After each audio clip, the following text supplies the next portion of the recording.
E aí, tá tudo bem com você? Eu sou o Wellington Calazans e este é o programa Duplo Expresso, o programa Duplo Expresso que vai ao ar de segunda a sexta a partir das 6 da manhã. Hoje com um pouquinho de atraso aí, né? Ninguém é de ferro aqui, uma neve danada aí na Suíça também. Rômulo vai contar aí.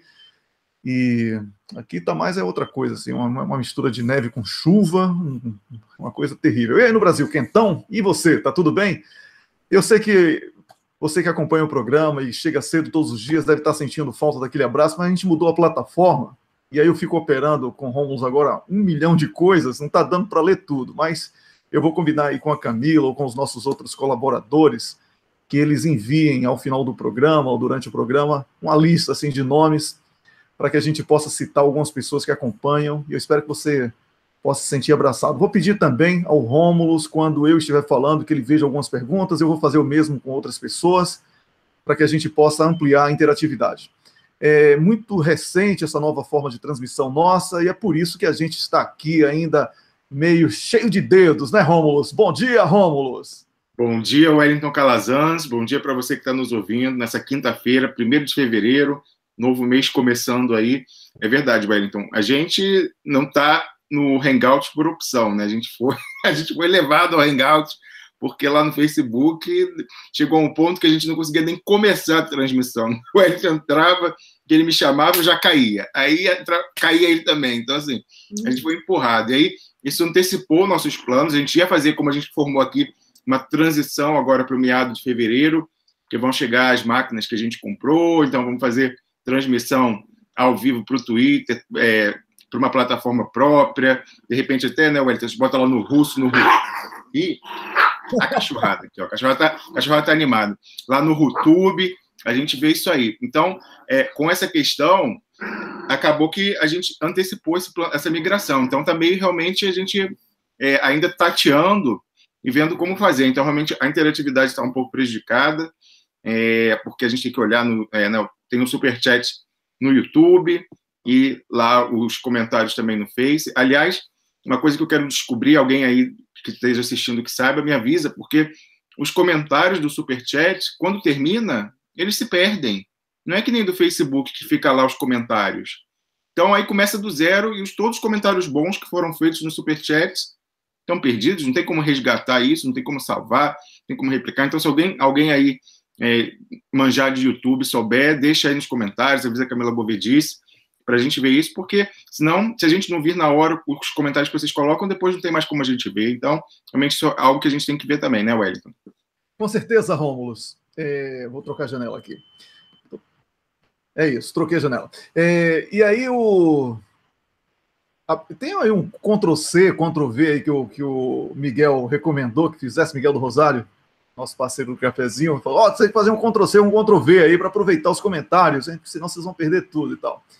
Então vamos ver aí se é só isso, se tem algum jeito também de incorporar os comentários, essas coisas. Vamos deixar de papo técnico, daqui a pouquinho a gente vai ter o embaixador Samuel Pinheiro Guimarães, que é assim, um privilégio enorme ter uma pessoa como o embaixador Samuel aqui com a gente. Ele vai falar um tema sobre um tema muito importante, porque ele é uma pessoa que está muito atuante aí nessa defesa do Lula, defesa da democracia. É importante que a gente fale, quando a gente fala aqui em defesa de Lula, não é campanha antecipada, não é porque vocês só falam em Lula. Não, é porque a gente entende que essa perseguição a Lula é a cereja no bolo de todas as outras perseguições que virão. Porque eles vão acabar com a Lava Jato depois que conseguirem colocar o Lula na cadeia ou inelegível, porque sempre foi o plano, né? Paralelo, o plano de entretenimento da sociedade e de Lula, para que Lula se ocupasse com a própria defesa, ao invés de se ocupar com a defesa do Brasil, enquanto o desmonte e os jantares são oferecidos aí para o pessoal da Shell e etc., para ministros do Supremo e outros entreguistas canalhas que estão aí pensando que têm o direito de entregar... Nossa, tem o direito de entregar o Brasil e a soberania nacional. Mas, Rômulus, tem alguns sinais... Ih, caramba. É, Então, vem que eu vou ter que. você só corta o microfone aí. Vou cortar. Vai que eu vou resolver aqui isso aqui. Valeu. Enquanto o Romulus resolve o problema da cachorrada, que coincidência isso, a cachorrada lá na Suíça, e a gente está falando de cachorrada, né? Um Shell, a turma do STF participando e mandando recadinho para o colunista e tal. Tudo uma cachorrada. Mas a gente vai ter aqui a presença do embaixador Samuel Pinheiro Guimarães para a gente conversar sobre a atualidade política nacional e internacional também, porque tudo isso envolve aí questões geopolíticas, como você bem sabe. E hoje é o dia da Niobe Cunha também participar para falar sobre política. E ela vai trazer um tema interessante, que é a teoria das formiguinhas, né? A teoria do formigueiro. E aí ela vai explicar o que é isso, mas eu não quero quebrar nada da expectativa em torno do tema da Niobe. Mas eu posso falar também, Romulus, eu acho que você vai acabar concordando comigo, que há aí uma grande vontade das pessoas. Há uma grande vontade, todo mundo fica perguntando. Eu acho engraçado até que tem algumas pessoas que mandam mensagem, umas com uma agressividade enorme, dizendo que eu e Rômulus, vocês prometeram acabar com a Lava Jato. Não, eu vou prometer acabar com a Lava Jato. É assim, a gente traz um cara que era da Odebrecht. Aí ele diz que a Polícia Federal fez acordo com o pessoal da Odebrecht e a Lava Jato, tudo numa suruba, como o Jucá falou, não é? Aí a gente vem aqui, bota o cara falando isso. Ninguém, nenhum político, nem do nosso lado, nem do outro lado não ia fazer mesmo. Mas, né? A própria imprensa, quem foi que falou isso? Foi o PIG, mas o PIG contando uma versão light, porque eles sabem que o que a gente fez foi muito grave, a denúncia que a gente fez. Mas aí, pessoal, aí eu não vou ficar falando dos outros que eu não tenho. A gente está fazendo nossa parte. E um país do tamanho do Brasil, que depende de blogueiro para escapar do problema, está perdido, né? Então, a gente está aqui fazendo a nossa parte. A gente traz aqui todos os dias mentes pensantes, denunciando, trazendo uma realidade bem diferente daquela que é apresentada à sociedade brasileira através da mídia, que tem concessão pública, que deveria ter compromisso com a pluralidade, mas não tem. E isso, para mim, encerra o debate sobre a importância da democratização da comunicação social. Mas, a despeito de tudo isso, dos que criam falsa expectativa em torno de denúncias, de etc., denúncia ela depende muito da consequência que vão dar a denúncia feita. Não é? Chega aqui, um cara que trabalhava no Odebrecht, estava lá no momento em que a Polícia Federal chegou e sabe que foi armação, e aí ninguém faz nada com isso, aí a culpa não é minha, a culpa já é do Roberto Carlos e as baleias. Agora, Rômulus, antes de passar a bola para você, já vou passar, você pode ficar tranquilo. Eu queria dizer o seguinte, Rômulus, que existem muitas pessoas boas que estão buscando saída e alternativa. Algumas indignadas nesse momento, algumas até perdendo um pouco as forças para poder lutar, mas no fundo, todo mundo sabe que está surgindo algo muito interessante, que é o debate. Porque quando tem o debate político, o nosso espectro político sempre leva vantagem. É por isso que o outro lado usa o entretenimento, não é? Foto de mulher nua, Big Brother, futebol, para poder dispersar as pessoas. Porque se for debater política, aí a gente ganha de cacetada. Então, Rômulus, acordei hoje mais otimista, viu, Rômulus? Acordei mais otimista. Wellington, várias coisas que você está falando aí são relevantes e a gente vai retomar depois de a gente falar com nossos convidados hoje. Então, você falava realmente, né, a nossa parte a gente fez e vai continuar fazendo até o fim, que a gente é de chegada. Então, aqui não tem desânimo, a gente vai até o fim. Mas você veja, você falava aí do áudio do Odebrecht, que não foi retomado nem por outros veículos e nem pelos políticos, mas isso é o terceiro já na sequência da nossa ofensiva contra a Lava Jato, que não só fica na gente, não repercute nas lideranças políticas. Você vê, primeira que realmente deu um tiro na Lava Jato foi aquele artigo que nós publicamos falando do acordo Eduardo Cunha e Sérgio Moro, e evidenciando o controle que o Sérgio Moro, que o Eduardo Cunha exercia sobre o Sérgio Moro. E a consequência depois foi aquele desdobramento com o Rubens da questão da situação prisional, entre aspas, do Eduardo Cunha. Nenhum político da oposição retomou. Pelo contrário, a gente sofreu pressão de políticos para não falar mais disso. Do nosso lado, políticos do nosso lado, hein? para não falar mais disso. Logicamente, a gente continua falando. Aí, ao contrário, se vier pressão, aí que a gente faz mesmo. Depois, Wellington, no início do ano, aquele artigo, todos esses, gente, vocês não tenham dúvida, artigos foram os mais lidos de todos que eu já publiquei. Essa trinca que eu vou falar agora. Depois, Dario Messer. A gente falou aqui do caso do Banestado, falamos da relação do Dario Messer, de que ele seria a pessoa que poderia implodir o Sérgio Moro, colocamos a informação que você obteve com fontes da inteligência europeia, ninguém retomou. Nenhum político, nenhum outro veículo. Silêncio absoluto. Terceiro, o áudio com a fonte do Odebrecht revelando que a investigação é uma fraude. Já está aí há quase 10 dias. Nenhum político da oposição pegou, nenhum outro veículo repercutiu. E aí, a gente faz a nossa parte, a gente está deixando a bola na marca do pênalti, Wellington. Não aparece ninguém para bater, sem goleiro, não aparece ninguém para bater. Mais do que isso, a gente não pode fazer, mas a nossa parte a gente vai continuar fazendo, porque, como dizia lá a propaganda nos anos do governo Lula, a gente é brasileiro e não desiste nunca. Não desiste nunca. Então, Wellington, vai falando aí com a galera enquanto eu chamo o embaixador para falar com a gente. Valeu, Rômulo. É isso aí, Rômulo. A gente está fazendo a nossa parte a despeito de todos os obstáculos, dificuldades e não sei o quê, mas eu faço isso com uma alegria enorme, sabe?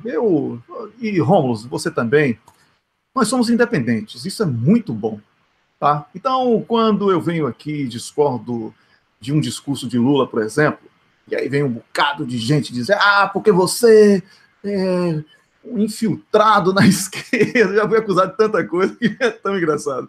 Mas é isso, eu não sou infiltrado na esquerda, eu sou realmente, na prática, progressista. Tá? Wellington, bom dia, embaixador Samuel Pinheiro Guimarães. Bom dia, tudo bem? Tudo ótimo, já estamos no ar. Wellington Calazans também manda um bom dia para o senhor. Muito obrigado e um bom dia para o Wellington Calazans também. Muito bem. Embaixador, nós conversávamos ontem sobre um tema para hoje e nós sugerimos ao senhor, e o senhor achou conveniente, um tema bom para discussão, o seguinte: a importância histórica da defesa de Lula para hoje, 2018, e não para formar um mito incerto, um novo Mandela para 2030, 2040, quando ele nem mais estará aqui. Pois é. Não, eu acho que esse tema é de grande importância, porque ele se vincula a uma oportunidade histórica de transformação da sociedade a partir do uso dos instrumentos do Estado e da mobilização social. Não é? Claro que pensar no longo prazo, na organização dos movimentos sociais, na organização dos partidos, especialmente do Partido dos Trabalhadores, é muito importante. Agora, se por acaso viesse a se consolidar as atuais políticas, essa tarefa se tornará ainda mais difícil, né? Então, é muito importante a defesa do presidente Lula, porque ele, não por um acaso, como a imprensa, a grande imprensa, às vezes procura insinuar, se transformou num grande líder das maiorias brasileiras. Não, isso é um trabalho que levou 30 anos. Né? É um trabalho persistente do presidente Lula desde que ele começou a participar dos sindicatos metalúrgicos no ABC, depois com a criação da CUT, com a criação do PT, com as primeiras caravanas, com uma luta incessante pela mobilização popular. Que a luta do presidente Lula tem sido essa da conscientização do povo da situação em que ele se encontra e da possibilidade de mudança pela política, não é?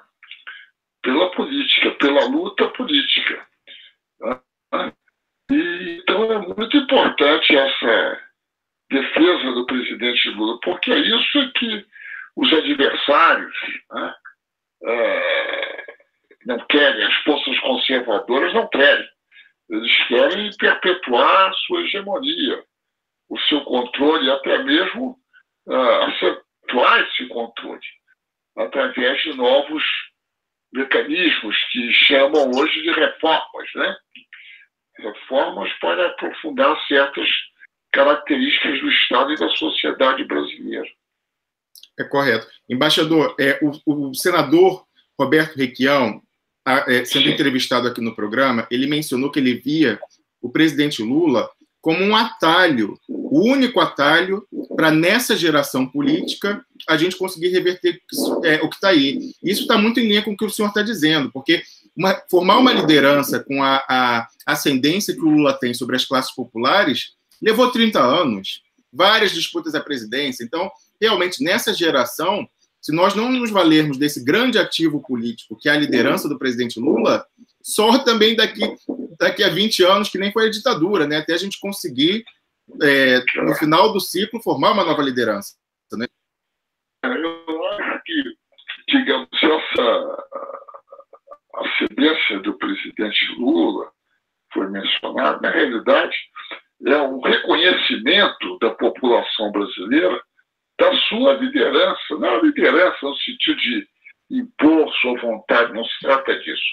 É da sua liderança como capacidade de interpretar, né? De interpretar os objetivos das classes trabalhadoras, dos segmentos excluídos, né? E assim por diante. Então, isso é de grande importância, como disse o senador Requião. Não se trata apenas de um atalho, mas sim de algo que já deveria ter sido feito há muitos e muitas décadas, né? E que ainda está por ser feito, que é a transformação da sociedade brasileira numa sociedade moderna, né? Moderna no sentido de igualdade, de fraternidade, de liberdade, de desenvolvimento, de soberania, né? E isso, digamos, essa circunstância, a existência, que não é existência, não é algo que surgiu de repente, como você disse, é algo que levou anos e anos de luta política. Não é algo que, digamos, ocorreu por acaso, não. Correto. Embaixador, ontem nós comentávamos aqui no programa um vaticínio do senhor que é impressionante. E só mostra como a análise que o senhor proporciona aqui para a gente é um privilégio de quem está nos assistindo, porque o senhor antecipa, às vezes, com muitos anos, o que vai ser feito no tabuleiro desse jogo, se a gente pode chamar assim. O senhor teria dito ao presidente Lula, antes da confusão de 2013, antes disso tudo começar, que ou ele retornaria à presidência ou ele seria preso. O senhor pode contar para a gente essa história, embaixador? Isso é uma conversa que tive a oportunidade de ter com o presidente Lula, né? Em que justamente se estava analisando a situação, digamos, excepcional que se estava vivendo, né? De controle pelas maiorias, pelas classes trabalhadoras, né? E seus representantes, de uma parte significativa do Estado, mas não da sua totalidade. E que se dizia na época, que isso era profundamente resistido. Era preciso ter consciência da necessidade de uma mobilização permanente, né? E que havia a necessidade, na minha opinião absoluta, do presidente Lula se candidatar novamente, né? Ser o candidato depois do primeiro mandato de Dilma Rousseff, né? Até porque isso era um sentimento generalizado, né? E havia um argumento, né? Que apareceu na conversa de que ele já teria entrado para a história. Já teria dito, não existe isso de entrar para a história, né? Isso não existe. A história é algo permanente, que se faz o tempo todo e que ela é construída por aqueles que vencem, né? Então é muito importante, né? Porque eles, digamos, as classes conservadoras, não se conformam de ver, eu disse, um torneiro mecânico sentado na sala do presidente da República. Não se conformam com isso, né? E que faz tudo para conquistar o poder, né? E aí disse eu a ele, digo, olha, isso, se se o senhor não assumir a liderança novamente desse movimento, for para a rua permanentemente, né, e disputar as eleições agora, o objetivo dele será prendê-lo, né, no mínimo.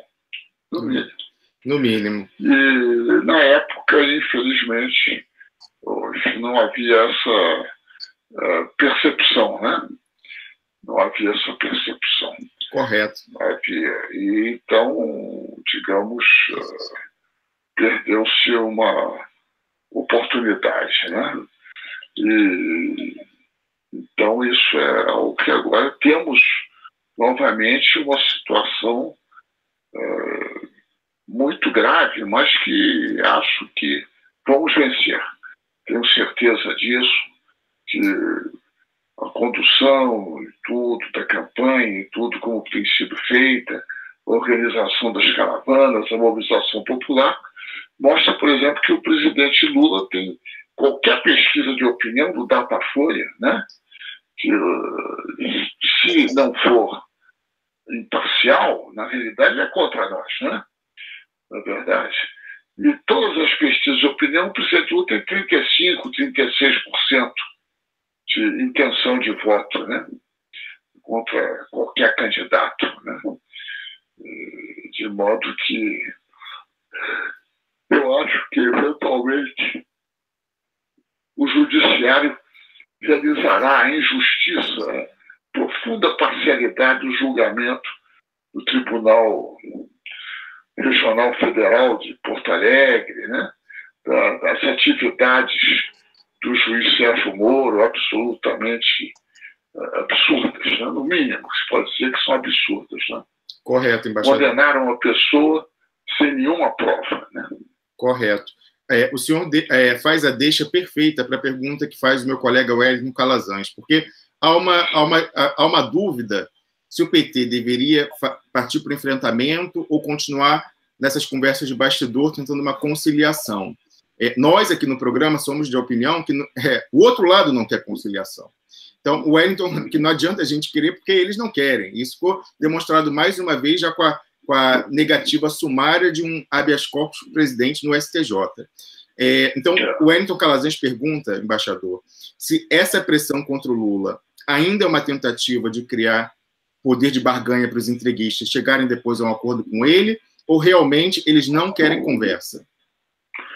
Olha, é difícil, porque eu acho que, inclusive, no meio das classes conservadoras, há muitas tendências, né?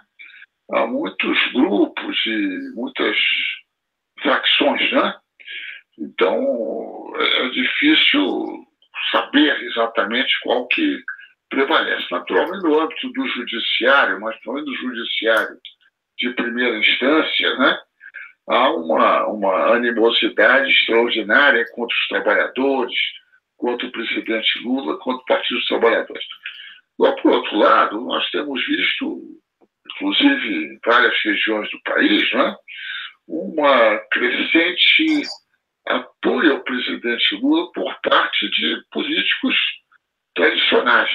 Eu acho que é possível, né, que no processo político muitos venham a querer o apoio do presidente Lula. Por outro lado, o presidente Lula já mencionou que sozinho será muito difícil ganharmos as eleições, né? Será muito difícil. Será difícil, então será na prática impossível. Não há 50% dos votos mais um, né? De forma alguma. Então, eu acredito que isso é o que pode vir a ocorrer se prevalecer uma fração menos hostil das classes tradicionais, né? E que venham a reconhecer a inevitabilidade da vitória do presidente Lula e que é melhor isto do que uma situação de enorme instabilidade e convulsão, né? Que pode não ser imediata, né? Mas pode vir a ocorrer. Né? Então, digamos, eu acho que até o próprio presidente Lula, eu acredito que ele, naturalmente, lutará em todas as frentes, no judiciário, nas ruas, e é importantíssima a mobilização popular, né? É importantíssima essa mobilização. E que isso levará, em primeiro lugar, à realização das eleições, que é fundamental, né? E segundo, que a candidatura dele será registrada, né? Como, aliás, o partido já declarou que ele é o candidato e que lutará em todas as instâncias possíveis, de todos os modos possíveis, para garantir o registro da sua candidatura e a sua vitória, né? Mas isso depende muito da mobilização popular, né? Muito. Correto. Da mobilização dos movimentos sociais e da... eu não quero dizer da unidade em torno do presidente Lula, porque é cedo, acho que todos têm o direito de ser candidatos, né? Mas que eventualmente haverá essa união. Correto. Embaixador, na semana passada nós conversávamos aqui, porque haveria aquele ato do PT na sequência, e eu falei que eu tinha o enorme desejo de que as pessoas, as lideranças do PT, ouvissem o senhor com atenção ainda maior do que normalmente elas já dedicam as suas palavras, com relação, especialmente, à questão da influência externa nesse processo que nós estamos vivendo. Nessa semana, nós tivemos a informação de que a ministra Carmen Lúcia se reuniu na segunda-feira num jantar com diretores de multinacionais, onde ela falou que o Supremo Tribunal Federal não deve rever a jurisprudência sobre a prisão em segunda instância, porque isso apequenaria a corte. Eu pergunto ao senhor, embaixador, as pessoas no partido estão mais abertas... perdão, são os cachorros aqui. As pessoas estão mais abertas a essas ideias e veem já como um momento oportuno para levar isso ao público. Eles consideram que o eleitorado já está maduro o suficiente para entender que realmente nós estamos sofrendo um ataque numa guerra híbrida da finança internacional que capturou o aparelho do Deep State, né, americano, a inteligência, enfim. O partido está mais aberto a essa... Eu acho que é uma compreensão cada vez maior, né? Mas, ao mesmo tempo, né, as questões tradicionais, né, de reivindicações trabalhistas, de previdência, e assim, de programas sociais, na educação, na saúde, sempre foram examinadas como questões prioritárias, né? Sem compreender, talvez de forma completa, né? De forma total, como essas questões se relacionam com a inserção do Brasil no sistema econômico mundial, no sistema político, né?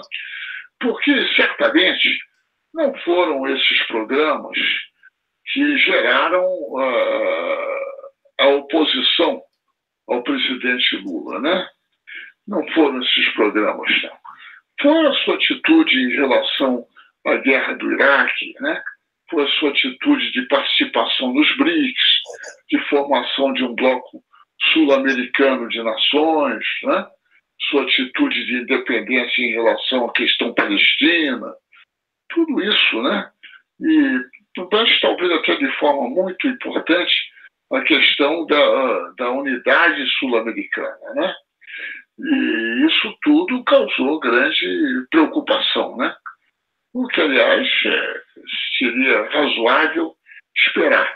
Só não esperava, talvez, quem achasse que tudo isso eram iniciativas positivas para todos, né? Que não eram, obviamente, né? Não eram iniciativas positivas para todos os estados. E só para aqueles subdesenvolvidos, periféricos, né? Não eram atitudes que agradassem aos Estados Unidos, à Alemanha e assim por diante, né? A Grã-Bretanha, a França, que naturalmente fingiam que achavam importante, né? Eu acho que essa atitude, talvez hoje, essa vinculação entre a área externa e a área interna é maior hoje em dia, né? E o que hoje se pode dizer é que nós temos um governo que ele faz a mesma política que faria o governo de um país ocupado por uma potência estrangeira, né? Ou por potências estrangeiras, né? Isso é, ele faz toda a política que as grandes potências pediram que o Brasil fizesse. Por exemplo, não ter a Petrobras, né? Sabe que o governo não pode acabar com a Petrobras com um ato, né? Mas está promovendo a destruição da Petrobras, né? E a entrega disso não é a destruição da Petrobras, é porque o que significa a entrega do setor petróleo à exploração das mega empresas multinacionais. Mas não é só do setor petróleo, é de tudo, né? Da mineração, da agricultura, das exportações, da educação, da saúde, né? E que é a entrega e participação ilimitada do capital multinacional na economia brasileira. E isso é o que ocorre, é o que faria um governo se o Brasil tivesse sido invadido.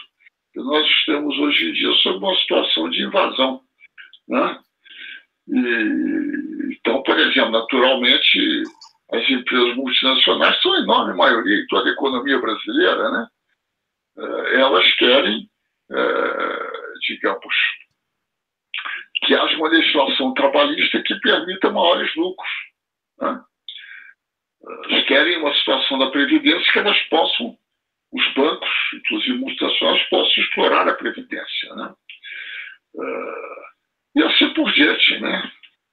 E fim da Eletrobras, venda da Embraer, em todos os setores, né?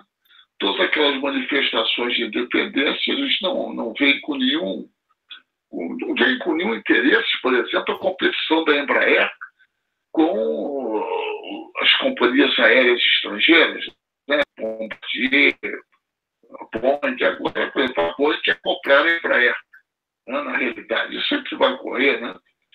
Não é... Pode crer que há uma resistência muito grande. Há uma entrevista do comandante do Exército dessa semana que tem causado uma certa repercussão. Não na grande imprensa, mas é uma entrevista que ele participou de um seminário e que ele defendeu o nacionalismo e a criação do Ministério da Amazônia, né? Então, isso é muito importante, né? Muito importante. Muito importante. É um dado novo, muito importante, que é uma certa conscientização das Forças Armadas sobre o que está ocorrendo no Brasil, que é a total destruição, a destruição e a absorção da economia brasileira, né? Na economia das grandes potências, enfim, total descontrole, total falta de política econômica, né? Correto. Embaixador, o senhor mencionava como primeira vontade dos ocupantes a questão do petróleo. No jantar com a ministra Carmen Lúcia, havia nada menos do que 3 membros da diretoria da Shell. 3 membros da diretoria da Shell. Era a empresa que tinha o maior número de representantes nesse jantar. Todas as demais também eram multinacionais. Embaixador, eu queria agradecer a sua participação aqui mais uma vez. E eu espero... Muito obrigado, vamos. Um abraço para o Wellington Calazans também, viu? E vamos prosseguir na nossa luta, né? Certamente. Eu espero, embaixador, que, mais uma vez, eu renovo meus votos para que as suas lições não foram ouvidas antes, né, como nós falamos aqui em 2012, esperemos que em 2018, 6 anos depois, as lições sejam aprendidas e que a sua voz possa ser ouvida e implementada as suas recomendações, embaixador.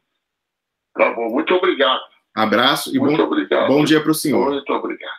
Um grande abraço, vamos. Um grande abraço para você, Wellington, também.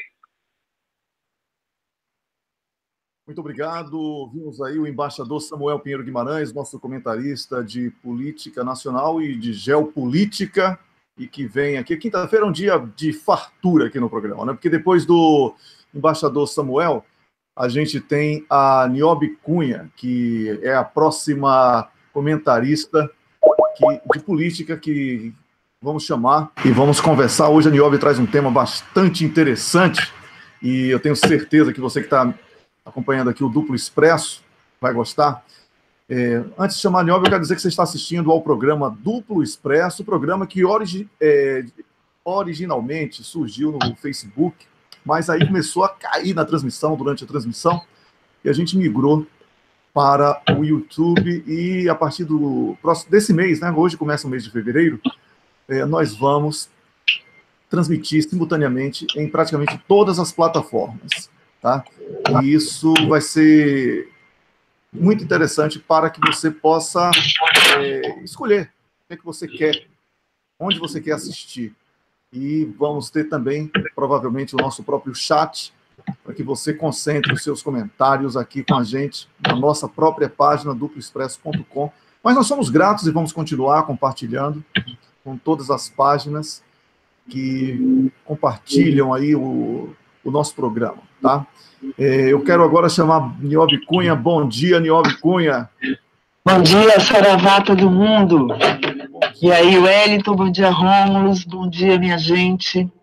É um prazer enorme tê-la aqui para mais um comentário. O tema que você escolheu hoje é muito interessante, Niobe. O que importa, né? O que verdadeiramente importa, e a teoria do formigueiro. Você poderia explicar isso para o nosso público, Niobe? Então, Wellington, eu sempre tive meio que fascínio por formigueiros, eu sempre achei interessante aquele movimento de formigueiros, e percebendo o movimento que a gente está passando, né, todo esse movimento do que fazer, qual é o caminho, e percebendo que muitas vezes a gente está batendo cabeça, né, se perdendo em fake news, ghost news, buscando explicações, tem muita gente que ainda se espanta, né, falando assim, nossa, agora o Temer foi no Silvio Santos, como se a gente esperasse alguma outra coisa, né, como se a gente esperasse algum movimento mais coerente, mais inteligente, mais, enfim...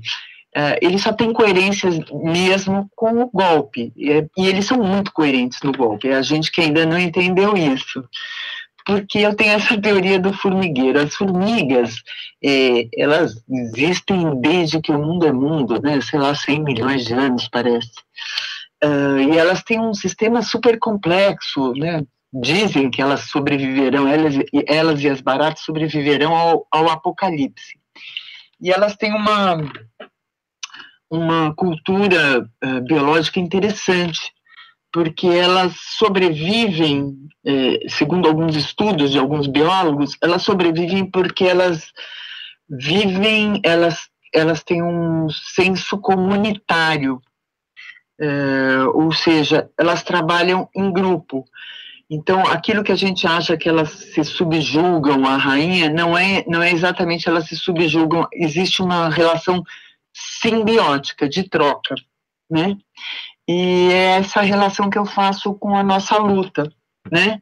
Eu acho que a gente, quando a gente observa as formigas andando em fila, que tipo de inteligência é essa que faz uma formiga andar uma atrás da outra em busca de um objetivo, né? Biologicamente chama-se feromônio, é um hormônio que elas vão deixando pelo caminho, que é para elas não dispersarem a energia se perdendo. Então, elas vão sentindo o cheiro do feromônio e elas vão largando pelo caminho e vai uma atrás da outra. Se você fizer uma experiência e passar o dedo em cima de um caminho, cortar esse feromônio, elas se dispersam e se perdem, e passam a bater cabeças, e ficam perdidas. Não se encontram, não se reconhecem. E é isso que eu acho que está acontecendo um pouco com a gente, né? O Lula, nesse momento, não a pessoa do Lula, mas a simbologia, né? A semiótica, o que significa o Lula agora, nesse momento do Brasil, dessa história toda que a gente está vivendo, ele é o feromônio. E a justiça, enfim, e toda essa estrutura que veio sendo armada, e não foi só de 2013 para cá, a gente sabe, a gente construiu uma democracia frágil e apostou nela, está passou o dedo nesse caminho dos feromônios e a esquerda se deixou levar e não reconstruiu esse caminho. Então, assim, não estou aqui também para chorar leite derramado, mas é para que a gente observe como é que funcionam as coisas, né? Então, assim, o que importa agora, na verdade, o que importa é a gente entender qual é o objetivo dessa luta. O objetivo dessa luta não é o Lula. A defesa do Lula é importante porque ela é uma defesa de uma ideia do que o Lula representa na semiótica. As formigas, elas sobrevivem durante muito tempo, além desse espírito coletivo, porque elas não têm uma escolha alimentícia. Se acaba a folha, ela vai comer flor, ela vai comer terra, ela ara a terra, ela tem múltiplas funções. Oi, desculpa. Não, desculpa, eu que falo, eu que estou interrompendo. Não, imagina.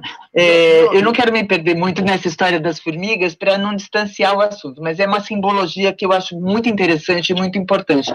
Tem um filminho de formigas nas cheias do rio Amazonas, que elas se unem umas às outras e elas formam uma placa e saem boiando, como se fosse uma canoa. Elas formam uma canoa de corpos e a rainha vai em cima e elas atravessam a cheia até uma encosta que elas possam sair pela terra.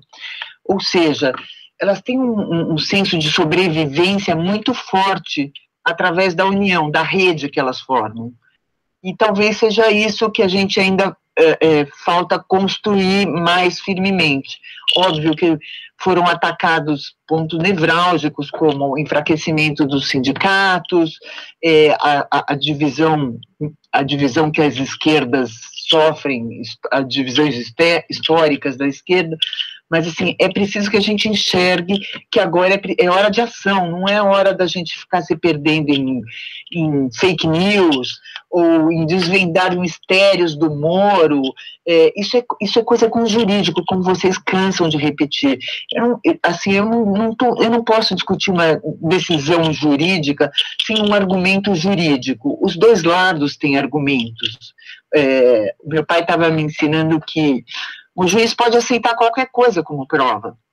Cabe a ele decidir o que é prova. Ou seja, isso é assustador. Como é que eu vou discutir isso com o juiz? Né? Então, assim, cabe a mim criar essa resistência. E eu acho que já está passando da hora da gente construir uma resistência de verdade, da gente sair para a rua. Mas aí quando eu pedi para interromper você estava falando das formigas, não, estava adorando aqui, viajei na ideia. A questão aqui é a seguinte, olha, o embaixador, inclusive, acabou de fazer o destaque quando ele citou Datafolha. Ele fez, olha, Datafolha não é do nosso lado.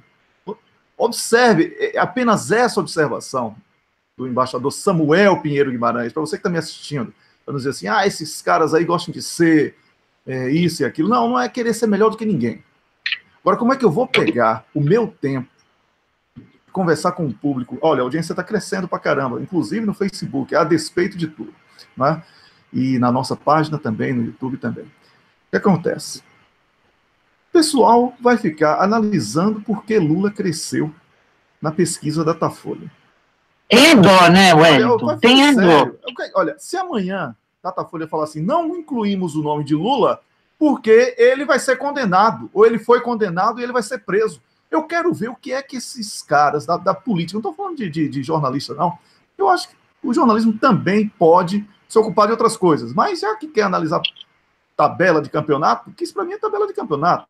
Não vale nada. Exatamente, certo? exatamente. Então, eu vou passar para o Rômulo, eu passo para você depois que eu concluir aqui. Brevíssimo comentário. Você falou isso de não colocar o nome, mas também a gente está dando credibilidade. O Lula aumentou 3. Aí daqui a uma semana, 2 semanas, a gente caiu 20. Aí a gente vai ter que ficar explicando por que o Lula caiu 20?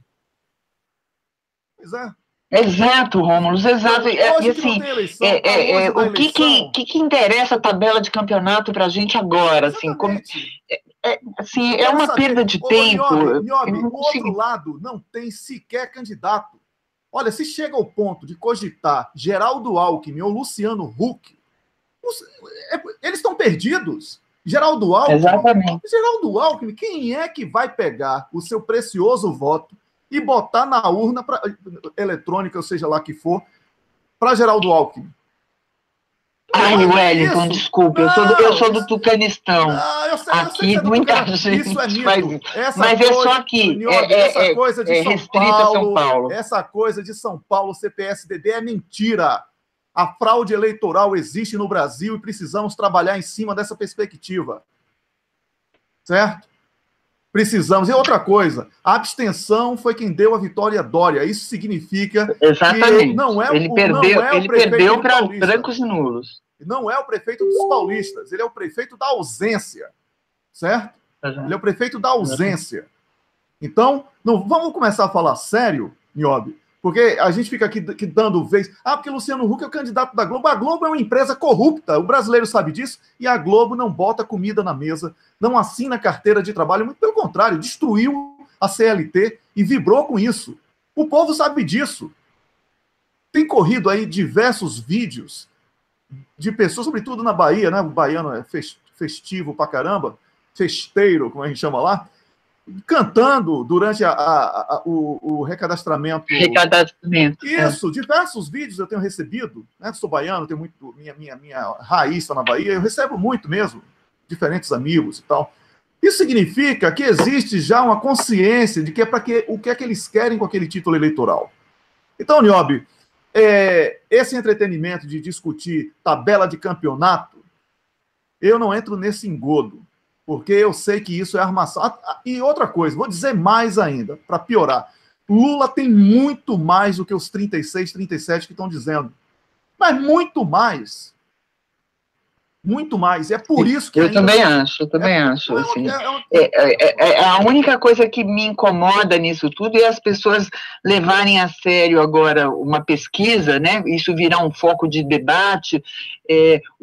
Ontem eu li um artigo do Kennedy Alencar que eu fiquei também meio incomodada, que ele falando sobre o perigo do aumento do voto nulo, do voto... Eu falei, gente... Que tipo de discussão é essa que ele está trazendo? Ele colocando medo nas pessoas? Não, porque se crescer muito os nulos, enfim, pode dar um candidato que não seja representativo. Escuta, tirando o Lula, qual é o candidato representativo que tem aí? Alguém pode me dizer? Nenhum é representativo. Nenhum.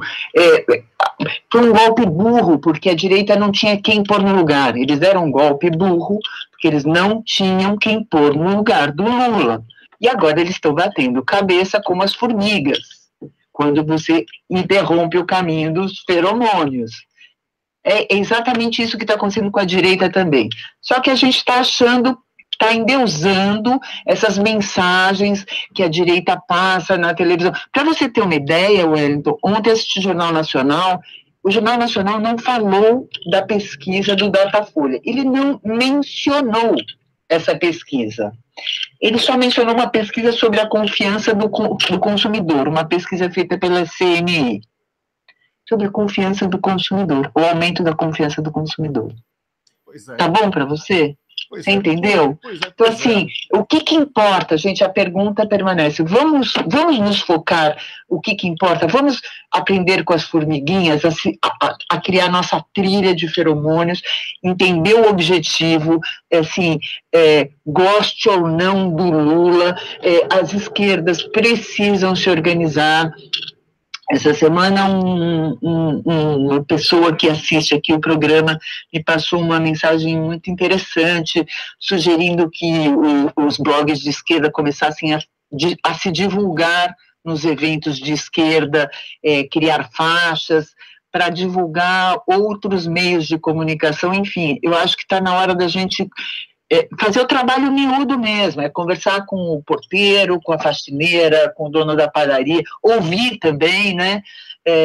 Eu acho que está na hora de sair do imobilismo, do susto. Nossa, mas agora o Temer foi no ratinho. Eu quero que o Temer se dane, que ele vá para onde ele quiser e, se possível, bem longe de mim. Mas Eu quero saber o que a gente vai fazer, o que a gente tem para colocar no lugar do que está aí. O que tem para hoje, né, Nióbio? Obrigado por hoje. Porque a direita não tem. Exatamente. Tem um espaço aí, tem um vácuo aí que a gente não está sabendo ocupar. Não, vácuo não existe, não. Vácuo não existe. Exatamente. Vácuo não existe. Exatamente. Em política não existe vácuo. Existe uma demanda que ou Lula e os partidos nacionalistas ocupam agora, ou naturalmente vai surgir outra liderança. Para esse espectro, não vai ser para o outro lado, como estão querendo jogar para o outro lado. Não vai. Vai surgir, porque, olha, política assim, política é oportunidade. Então não adianta ficar se escondendo em cima do marketing que deu certo em 2004, 2003, porque 2018 é outro ano. Nióbio, obrigado por hoje, tá? Felicidades para você. Obrigada a vocês. Um beijo, Saravá. Valeu, um grande abraço. Eu conversei aqui com a Nióbio Cunha, que é jornalista e é a nossa comentarista de política aqui às quartas-feiras, ou quintas-feiras, perdão, junto com o embaixador Samuel Pinheiro Guimarães. E o nosso programa tem trazido aqui a pluralidade de ideias. Nós temos procurado fazer com que as pessoas possam ter diferentes visões. Observe aí, o que a Nióbio falou. É o foco. Que aí, aquela mulher lá, que eu esqueci até o nome, que quer ser ministra, que a justiça não deixa, ela faz um vídeo com os siliconados e fica todo mundo comentando isso. E aí o presidente ladrão vai para Silvio Santos, que já deu, inclusive, esse mesmo aval que Silvio Santos deu ao presidente ladrão, ele já deu a Zélia Cardoso. Basta olhar aí nos arquivos do YouTube que você vai achar ele falando a mesma coisa que aquela ministra lá de Collor da época era o ó do Borogodó. Então não caia nessa, foque na sua carteira de trabalho, na comida na mesa, que você vai encontrar as respostas para todas as suas angústias. E os partidos, sobretudo político, inclusive teve um desses aí, DJs, que abriu um live ontem no mesmo horário da gente, assim, o cara não tem nem o respeito de saber se está quebrando uma corrente, etc. Mas deixa lá. E não tem o que falar. Olha, o importante não é ter muita gente para falar. O importante é você ter o que falar para quem lhe ouve. E é essa minha consciência tranquila. Sempre trabalhei a comunicação, primeiro me preocupando com a quantidade de assuntos e a qualidade dos assuntos. O público é decorrência disso. Eu não vou ficar aqui celebrando. Nunca celebrei. Certo? Agora, que incomodamos, né? Até plataformas aí detonaram o nosso programa no live várias vezes. E agora a gente teve que dar o drible da vaca para poder estar aqui falando em diferentes plataformas simultaneamente. Então, porque a gente está incomodando. Né? A gente liga para um político, Rômulo, para um especialista que vem participar do programa. Quando a gente vai falar assim, olha, o Rômulo fala, eu sou o Rômulo, ou eu falo, eu sou o Wellington, do programa, claro, eu assisto, eu adoro, que vai ser um prazer participar, assim, são praticamente todos, e ainda contam detalhes, uns falam que é engraçado quando eu discordo de Rômulo, outros, assim, a gente vê que existe esse tipo de coisa, não é? Então, aí a plataforma lá, FB, fica dizendo que a gente tem 13 compartilhamentos, só de páginas nossas são 20, assim, os caras não sabem nem mentir. Então Rômulo, o que a Nióbio falou é muito, muito oportuno, não é? Porque aí daqui a pouco vem o cara para falar de aborto, vem o outro para falar sobre liberalização da maconha, aí vem o outro para falar sobre pesquisa Datafolha, vem o outro para ler jornal e dizer, essa notícia aqui não presta e tal. E se não presta, por que ler? Porque ocupa o seu tempo? Pega um especialista e mostra o que presta, não é? Pega um especialista e mostra o que presta. A semana passada, Rômulo, o nosso programa foi citado por 5 grandes políticos do Brasil nas suas redes sociais, trechos do nosso programa, ou de convidados nossos, ou de falas nossas aqui. Isso significa que nós estamos no caminho certo. Então, eu não estou aqui fazendo propaganda, não é isso. Eu quero dizer o seguinte, com tudo isso que eu falei, Rômulo, para passar a bola para você. Qualidade é que vai fazer com que possamos ter um norte.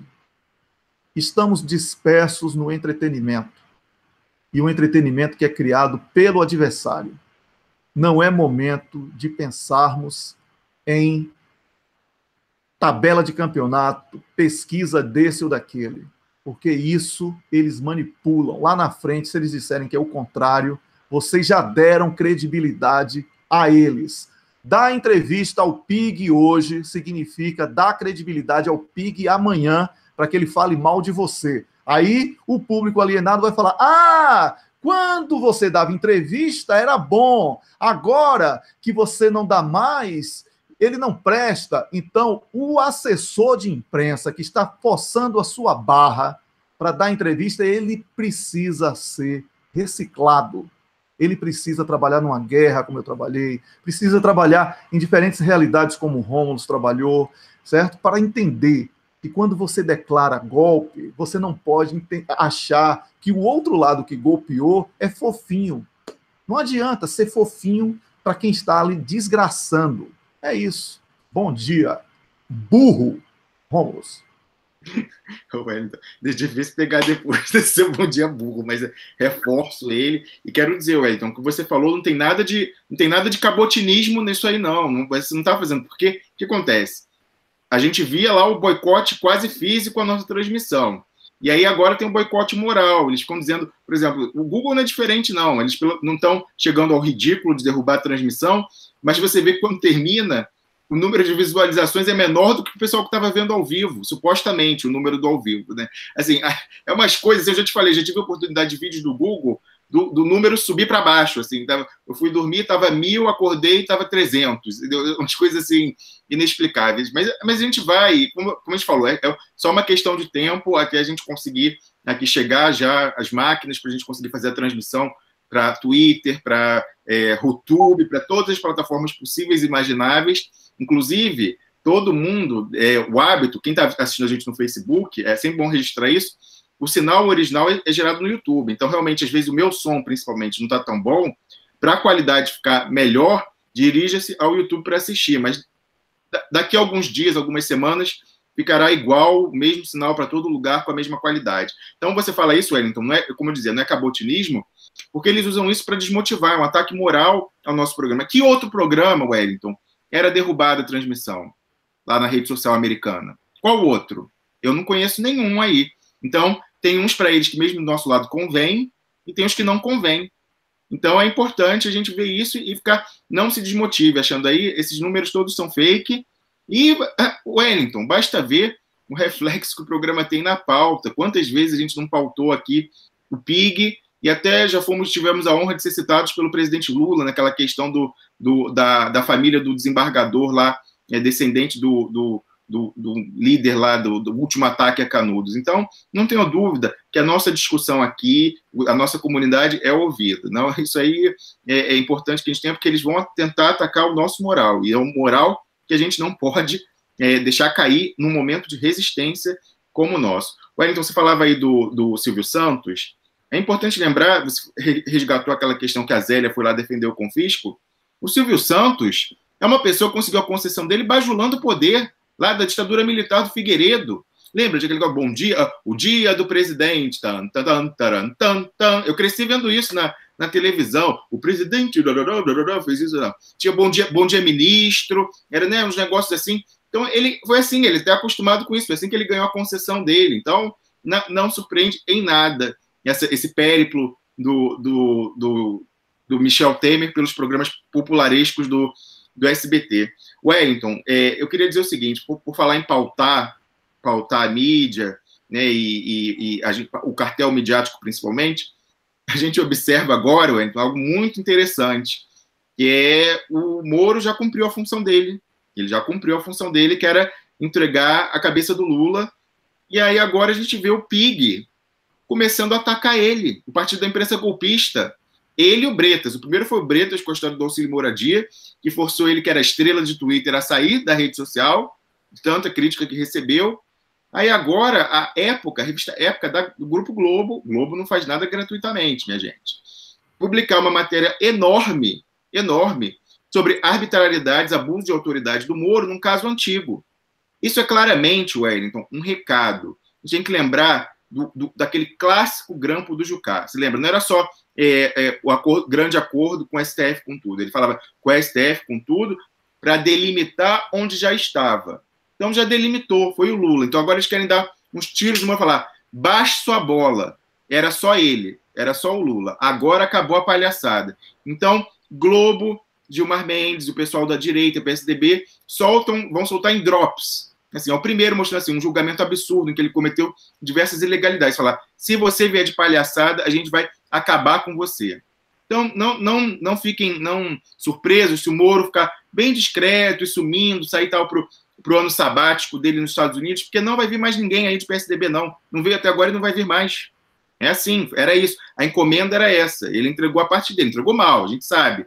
Aquela sentença horrorosa, enfim, com todos os tiros no pé que ele deu. É o que eu costumo falar, Wellington.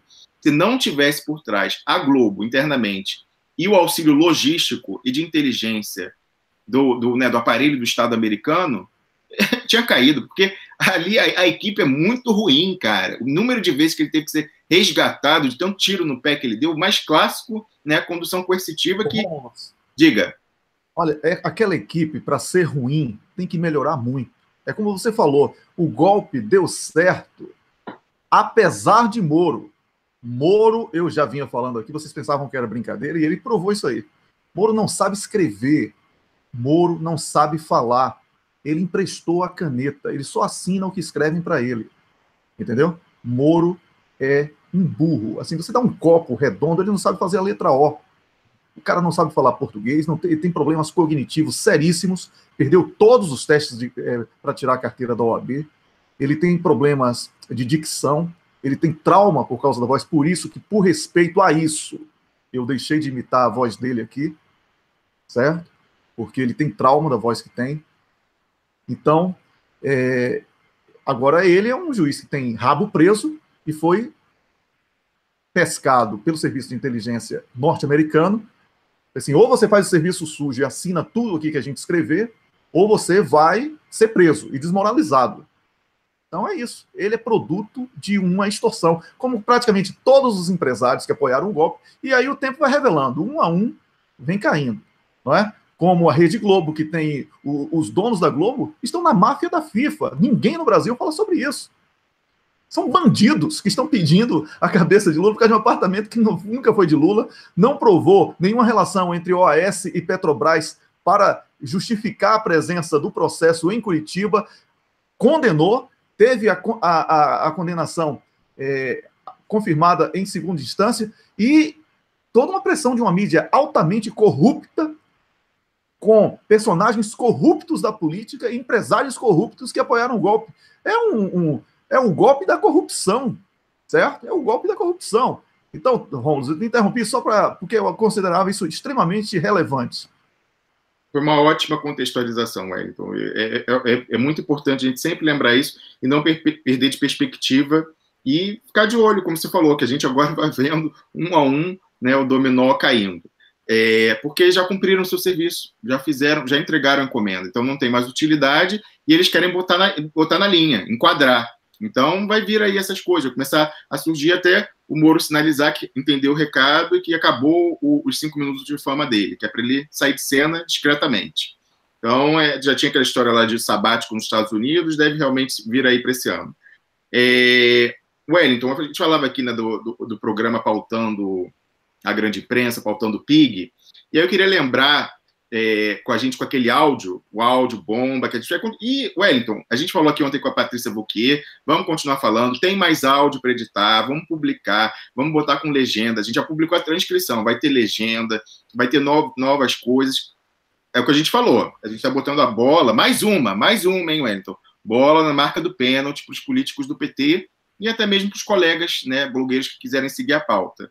Não vem mais ninguém, mas a gente vai fazer a nossa parte, vamos continuar. Então, a gente publicou aquele áudio há uns 10 dias, e aí logo depois vieram aquelas tentativas de vacina do Marcelo Odebrecht, na mesma Mônica Bergamo, que serve de garota de recado do STF, ela também é garota de recado do Marcelo Odebrecht. E a gente comentou aqui, né, que ela falou que o Marcelo Odebrecht, ele não quer ficar na prisão domiciliar, Wellington. Ele pressiona, faz uma chantagem com a Lava Jato e com a própria empresa da família dele, que tem lá aquele acordo, uma é refém da outra pelas falcatruas que fizeram nessa investigação fake.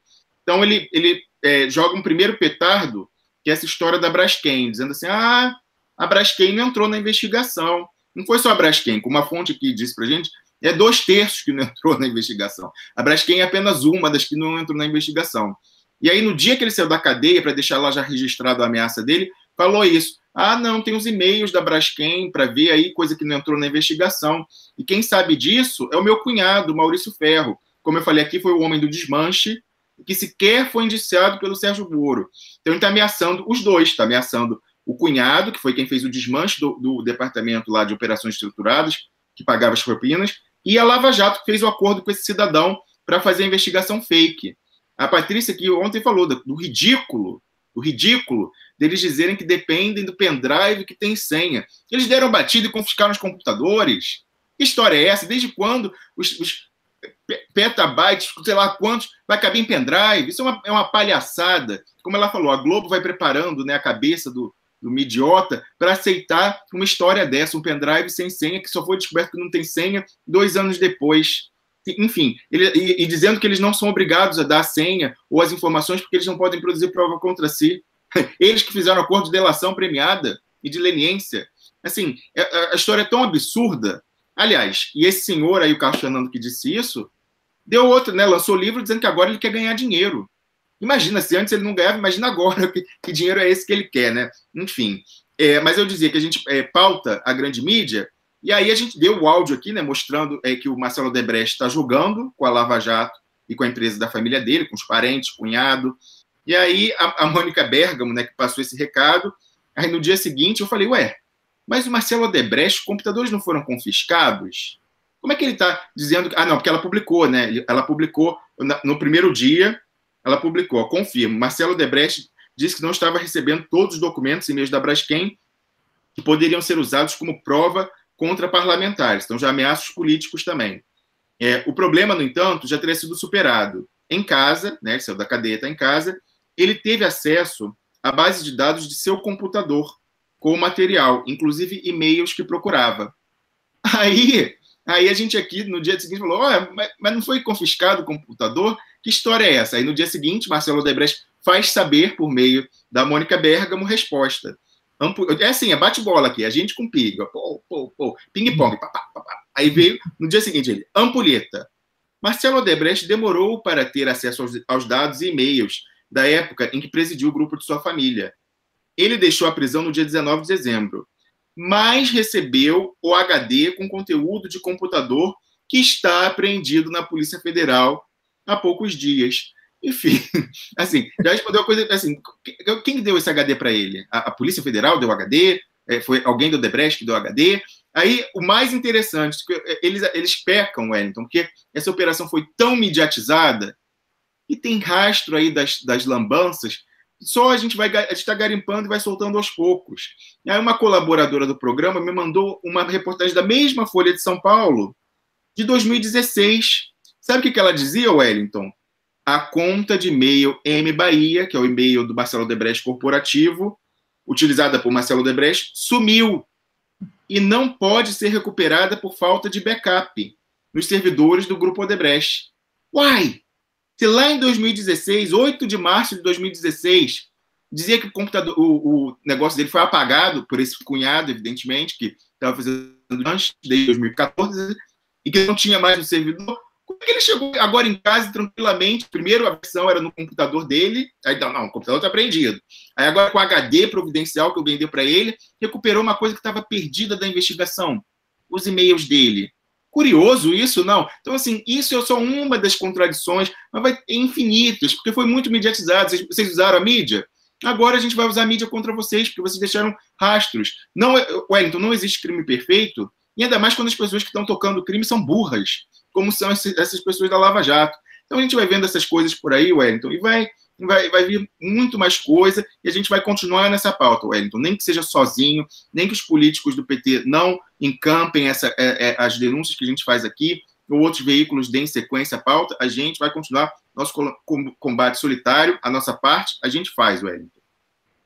É isso aí, com muito prazer. É bom ser exclusivo no que está certo. O importante é isso. Rômulus, Eu quero aqui mandar abraços, tá? Porque eu falei logo no início do programa que nós estamos devendo aí um pouco de interatividade, mas a Camila mandou aqui uma lista. A Cicleide Cassiano, João Humberto Sago, Adonise Meirelles, Ângelo Bittencourt, Mauro Nascimento, Ana Luquezzi, Mônica Simões, Zarazul, Enilson Costa, Suzar, Luiz de Lima Barbosa, Núbia Raimundo e Lucila Claret. São alguns dos vários que acompanham esta transmissão e nós somos gratos a você que está...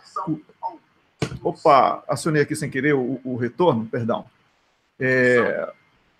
Nós somos gratos a você que assiste, compartilha, recomenda e dá essa força ao programa, tá bom? Continue curtindo as páginas que compartilham a gente, curtindo a nossa página também do Duplo Expresso e dando essa força, porque são muitos blogs, muitas páginas que, por caminhos diferentes, muitas vezes, isso é bem verdade, buscam o mesmo objetivo, que é derrubar o golpe, fortalecer a democracia, a soberania nacional, e disso temos orgulho de fazer parte, né, desse grupo, desse pool aí de diferentes páginas e grupos. Rômulo, vou lançar o bloco de carnaval, viu, Rômulo? Vou lançar o bloco de carnaval aí. Isso. Desunidos da esquerda, desunidos da esquerda. Vamos lá. Vou ter que mandar também um abraço, porque você sabe que tem um casal que nos acompanha sempre, inclusive a parte masculina do casal uma pessoa que colabora muito com as nossas pautas. Ele comenta sempre lá, é o José Carlos Vieira, filho. Ele está sempre comentando e ele é uma pessoa, então, que está aí, ele acompanha tudo há muito tempo. Depois eu quero falar de uma polêmica rápida que teve aí ontem. Inclusive, eu queria ter publicado no artigo ontem, não publiquei, porque eu tive que ficar no Twitter e nas outras redes sociais respondendo a dor de cabeça de uma publicação que nós fizemos.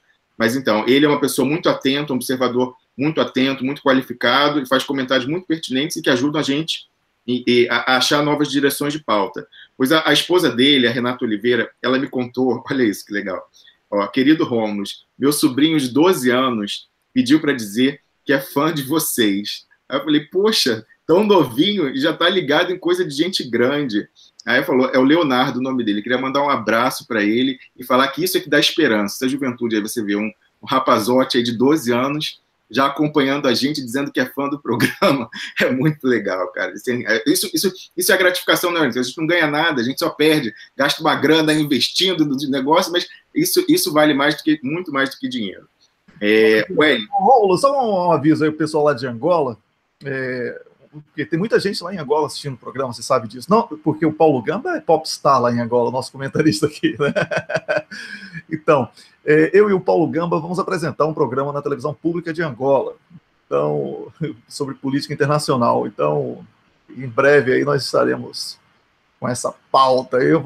Vamos fazer uma parceria também aqui com as páginas aqui do Brasil e a página do programa, tá bom? Eu só queria mandar esse recado aí, porque foi tudo confirmado ontem e tal, então eu estou muito feliz com o convite feito e vai ser um prazer. É isso aí, Rômulo. Opa, pois então, Wellington, e aí eu queria falar um pouco, não vou gastar muito tempo com isso não, porque as palavras falam por si, eu acredito que cada um lê o artigo e pode tirar suas conclusões. Nós publicamos aqui 2 dias atrás um artigo intitulado A Intrigante Transmutação de Glenn Greenwald, de Falcão, antissocialista, a Pombo, primeiro marido do PSOL.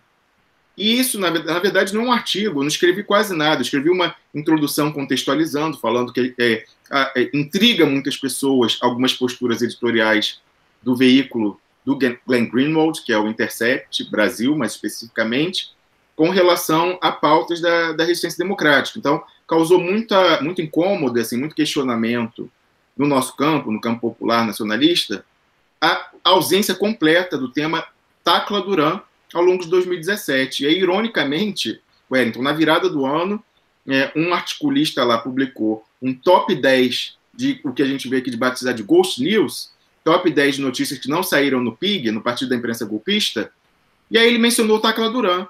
Eu falei, bom, só faltou registrar também que tampouco a Claudurã deu as caras no Intercept Brasil. Não é na retrospectiva do fim do ano. Tem que sair quando a pauta está quente e faz diferença na luta política. Não adianta depois falar e falar, vocês não falaram quando você próprio não falou.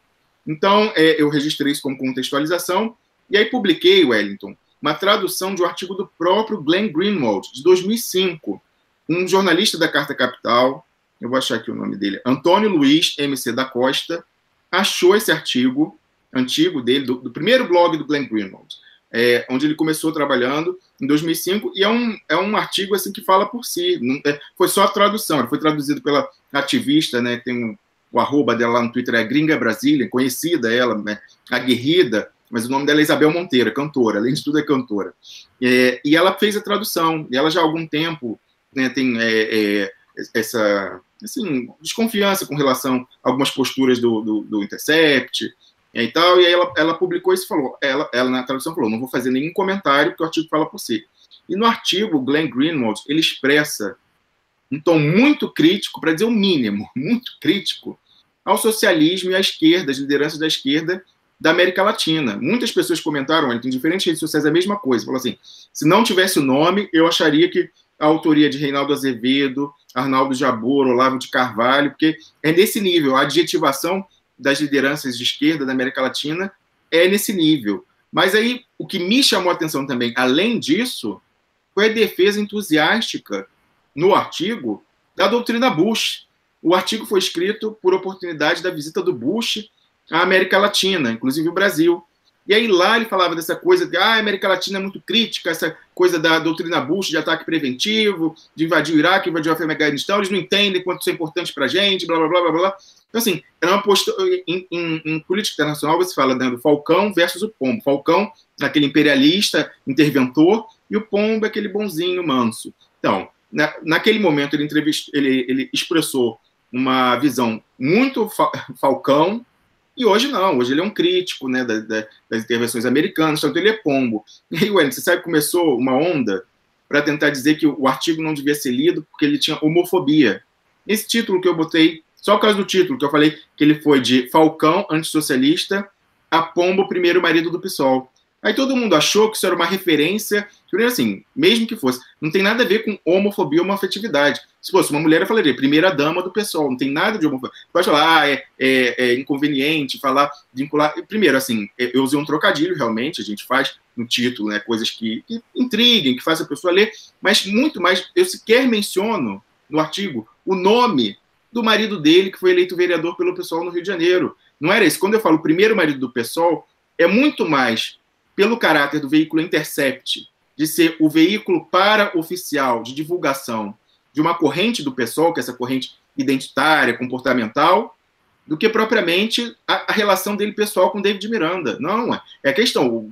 A gente vê, embora não haja um vínculo oficial, por isso que eu digo que é para-oficial, o Intercept se comporta como o veículo de divulgação dessa agenda identitária, da esquerda, dessa ala, dessa corrente da esquerda identitária. Então, o pessoal feminista, gays, LGBTs, minorias raciais, todas essas coisas, assim, é muito forte ali, que é uma área relevante no próprio PSOL. Então, por isso que eu falei primeiro o marido do PSOL, porque antigamente, como eu falei, essa era para fazer a contraposição. Então, em 2005, ele era um Falcão antissocialista, e agora ele é um Pombo, primeiro marido do PSOL. Mas isso foi uma tática meio que eu acredito, assim, de diversionismo, de tentar atacar o título, dizer que tinha homofobia, que não tem, inclusive, é ridículo, pode dizer até achar inconveniente trocadilho, mas alegar homofobia é ridículo.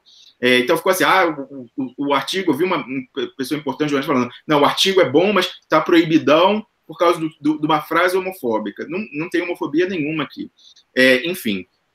E aí, o próprio Glenn Greenwald veio responder no meu Twitter para mim, explicar, porque começou a Wellington, você não tem noção da dor de cabeça que eu aguentei ontem. Nossos amigos aí, o Ricardo até falou comigo de um grupo de WhatsApp, assim, ataques virulentos, saíram, assim, pessoas atacando, assim, trolando cada postagem, assim, o dia inteiro. Então, eu não pude trabalhar à tarde ontem para ficar dando conta de ataque em WhatsApp, ataque em Twitter, ataque em Facebook.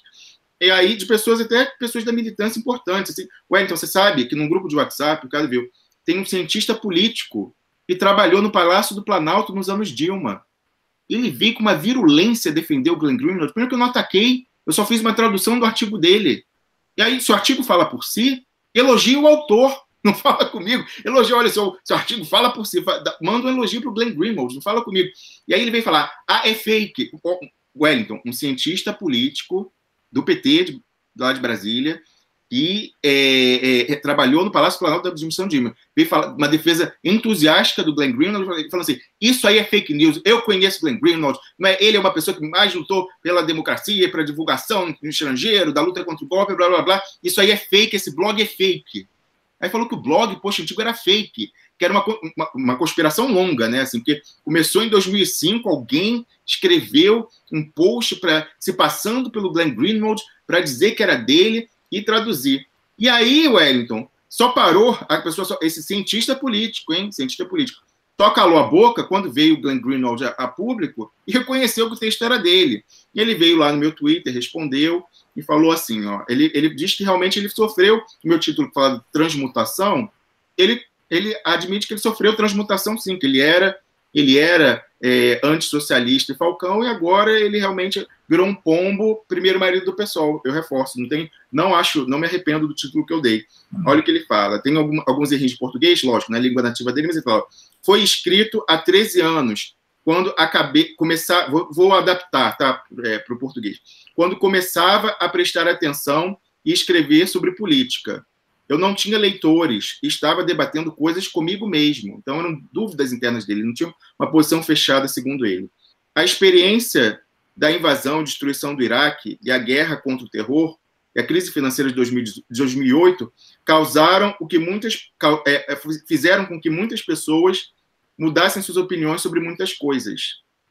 Se os petistas pensam que é um bom uso do tempo e energia deles me atacar, quando você poderia contar com uma mão os jornalistas que denunciaram vocalmente o impeachment de Dilma e criticaram a acusação de Lula, eles deveriam fazer isso. Bom, primeiro eu queria esclarecer que eu não sou petista, eu não sou filiado ao partido, faço aqui críticas, inclusive, né, Wellington, a gente é atacado às vezes por base do PT mais assim, vamos dizer, fanatizadas, quando a gente faz críticas às lideranças. Então, não visto essa carapuça, Glenn Greenwald. Eu critico todo mundo, eu sou analista, votei no Lula 2 vezes, já vou ir para o cocô, ainda. Votei no Lula 2 vezes, votei na Dilma 2 vezes, porque eu sou do lado nacionalista, eu sou brasileiro e eu luto pelo meu país.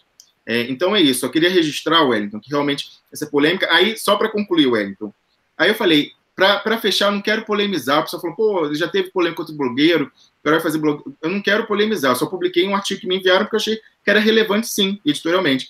E aí eu mandei um tweet, Wellington, que foi muito retweetado lá, 100 vezes, para o Glenn Greenwald, só que não foi respondido ainda, então faço aqui novamente o convite. Eu coloquei, bandeira branca, Glenn Greenwald, que tal fazermos um artigo em conjunto, nós aqui do Duplo Expresso, vocês aí do Intercept, sobre o Tacaduram, como sinal de que o mais importante para ajudar o Lula pelo Brasil, ele falou, né, que divulgou pelo mundo, mas para ajudar o Lula do Brasil hoje, é mostrar os desvios da Lava Jato.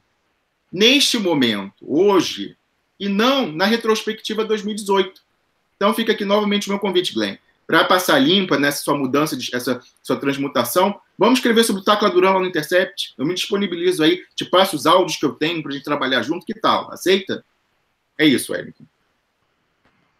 Valeu, Rômulo. Para você, quem é o cocô do dia? Cocô do dia, Wellington, é Sérgio Moro, que começa a ser detonado pela mídia, que a gente já avisou tantas vezes que ele ia ser derrubado quando perdesse a utilidade. Perdeu e vai começar a ser atacado. Isso aí, ele está adorando isso. Ele queria fazer o circo dele e gastar o que levou ele a cumprir esse papel que cumpriu. Não é? Então vamos lá. Cocô do dia, Sérgio Moro.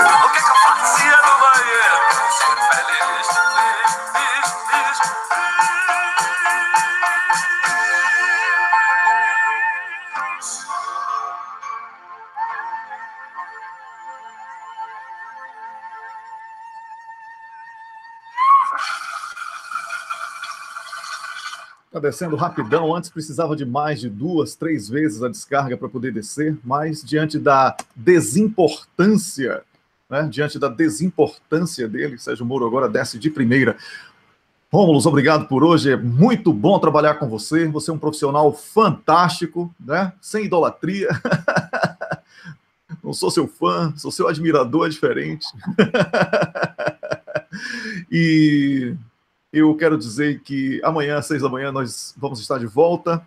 Nós temos um resumo do programa todos os dias no Telegram. Se você usa o Telegram, você pode procurar o canal Duplo Expresso por lá, que a gente faz um resumo em vídeo sobre o que falamos aqui no programa. Tá bom? Um prazer estar aqui com você, que acompanhou o programa. Obrigado a todo mundo.